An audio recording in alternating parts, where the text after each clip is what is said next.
Você já parou para pensar no preço que se paga quando os holofotes se apagam de repente?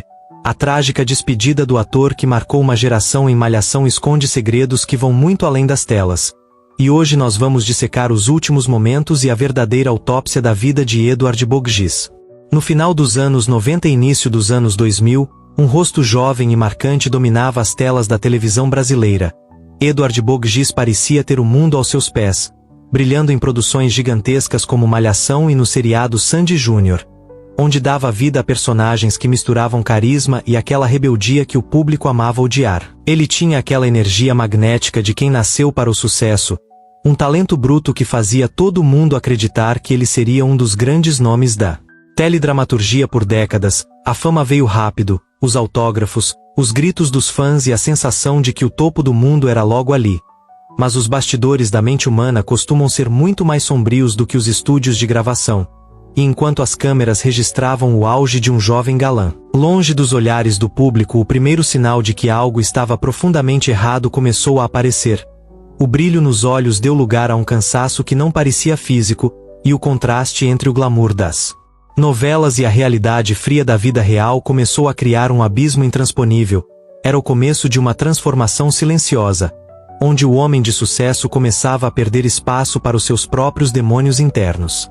De repente, aquele ator que estava em todas as revistas desapareceu das novelas, as grandes propostas sumiram e decisões estranhas começaram a afastar Edward de tudo o que ele conhecia.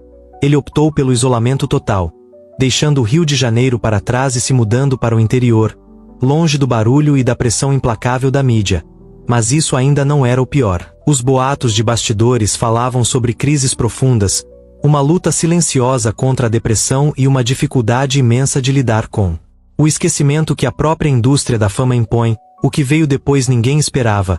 O homem que um dia foi disputado por diretores passou a viver uma vida comum, trabalhando como servidor público em Minas Gerais, cuidando de pessoas vulneráveis como educador social, uma virada radical que muitos viam como superação, mas que também escondia o peso de uma rotina exaustiva. E é aqui que a história começa a ficar perturbadora, pois em 2024, o destino resolveu cobrar um preço ainda mais alto. Um diagnóstico devastador de câncer na garganta e no pulmão mudou completamente o cenário, transformando sua vida em uma contagem regressiva dolorosa. Foram meses de dores físicas, tratamentos agressivos e um isolamento ainda maior, onde o antigo galã de televisão se viu confinado a uma cama de hospital, lutando por cada respiração enquanto o passado parecia uma memória de outra pessoa. A batalha final terminou em um quarto de hospital em São Paulo, onde Edward não resistiu às complicações da doença e partiu precocemente. Se fizermos uma autópsia simbólica dessa trajetória, o laudo médico fala em falência de órgãos devido ao câncer. Mas a verdadeira autópsia psicológica revela algo muito mais profundo e doloroso. O corpo dele colapsou após anos carregando o peso esmagador da autossabotagem, do esquecimento e do estresse crônico que a perda da identidade pública causa. A fama é uma droga potente que, quando retirada abruptamente, deixa sequelas invisíveis no sistema nervoso. A solidão e o ego ferido agem como toxinas silenciosas que enfraquecem as defesas do organismo ao longo dos anos, mostrando que o esquecimento pode ser tão letal quanto qualquer enfermidade física.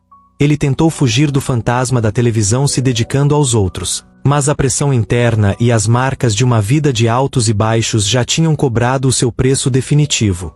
Se você tem coragem de olhar para o lado mais obscuro da fama e quer entender o que acontece nos bastidores trágicos que ninguém tem coragem de contar, toca no sinal de mais e segue o perfil para não perder os próximos casos pesados.